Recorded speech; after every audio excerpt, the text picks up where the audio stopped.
I think it's a stain, Aunt Lydia. You're impertinent, girl! Aunt Lydia, stop! You lied. You gave yourself a new life, a new name, and you thought that you could just leave all of the shit you did behind. Why the fuck do you think you deserve forgiveness? Are June and Aunt Lydia the same?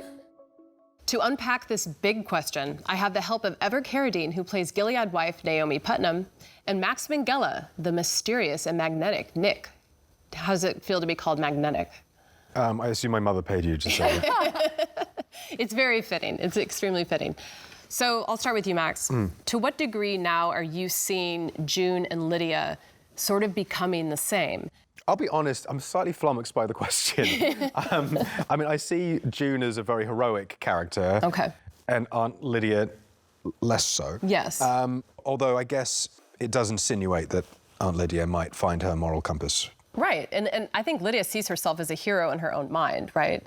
I think it's sort of self-heroism, or however she sees the work that she does with the Handmaids as a daily, act of heroism, and obviously it's very subjective. We all do, right? That's what's so interesting about this show, is like nobody thinks they're a bad person.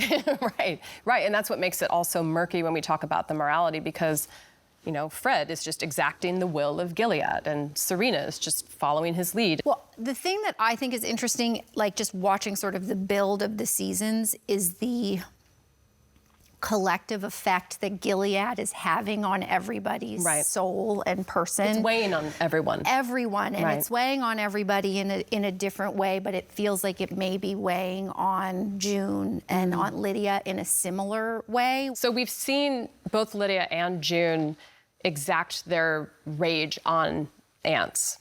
How do you see the rage that June feels and that Lydia feels?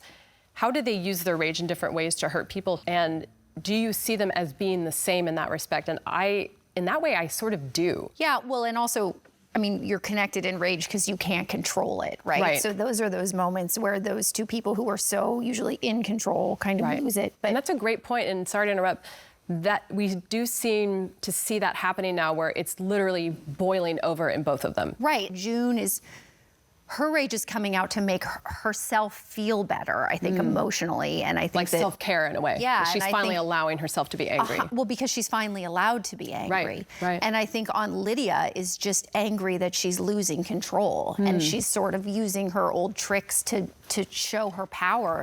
And none of them are working. They're just making her look weak. What's interesting about June this season, in terms of this kind of relationship to Lydia, is that she's no longer being diplomatic, especially in this episode. We're starting to see her kind of move away from like, let's talk this out and find a harmonious solution. Right, harmony is no longer an option. Much more driven by anger, right? Right. I'm really rooting for June's rage. Like, I want her to let it out, but every time that Aunt Lydia does it, I'm like, no, just take a deep breath. We are Aunt Lydia. Like, gain some control. And she just, it's like those little, where you put your finger in the thing and the harder you pull, the harder it gets. And I feel like none of the rage and none of the revenge is making her feel better. Not with Janine, which is, I think, why she is kind to her. Another theme that's come up for me a lot this season is the idea of victimhood. And how much do we see Lydia and June as both being victims of Gilead? I don't see either of them as victims. Really? Because maybe it's because byproducts, maybe? Maybe it's just my association with that word, right? Right. I associate with that somebody who's sort of, there's so much power to these two women, right? There's so much strength to them. I'd argue they're probably the two most formidable characters in the show. Right. So it's hard for me to sort of think about them in that context. So June and Lydia, for all intents and purposes, are separated by a physical border now. They are in different countries.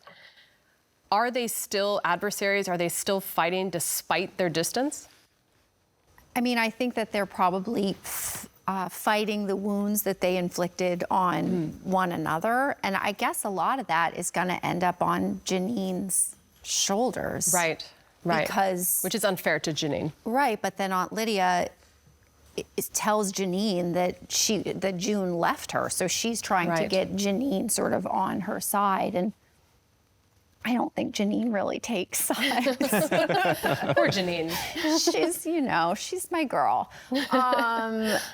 But are they at odds with each other? I mean, I think that you're also at odds with someone who's sort of always on your mind. And Right, I it's think almost like the specter of June. Exactly. I think it's sort of June becomes almost mythologized in Lydia's mind. Right, and neither one of them, Aunt Lydia and they can't let each other go. It's like, I just can't quit you. They just can't quit each other. Need to just surrender and move on, but they can't. I just feel like she's this very imbalanced sort of obsession with June.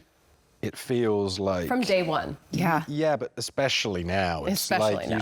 you need to let this go. What is this hang up that she has that's so deep rooted? Finally, do we think that June and Lydia can ever possibly lead normal lives after this? I think Gilead gives people permission to sort of ignite the fire of their worst self, and it's sort of hard to put that back. I think that Right. I don't think that deep down Aunt Lydia was a great person. I think deep down there was a lot of rage, and then she finally had permission to sort of Right. be that way. Right. June, in a way, then has to be able to heal, which at this point we have not seen her have the time nor opportunity to actually engage in. I don't think she wants to either. I think she's not there yet. Well, I want to thank both of you for being here. This has given us a lot to think about and many more burning questions to try to answer for ourselves. So thank you for your great work and for joining us today. Thank you. Thank you. So, what do you think? Lydia and June, are they different? Are they the same? Give us your take using the hashtag #OneBurningQuestion.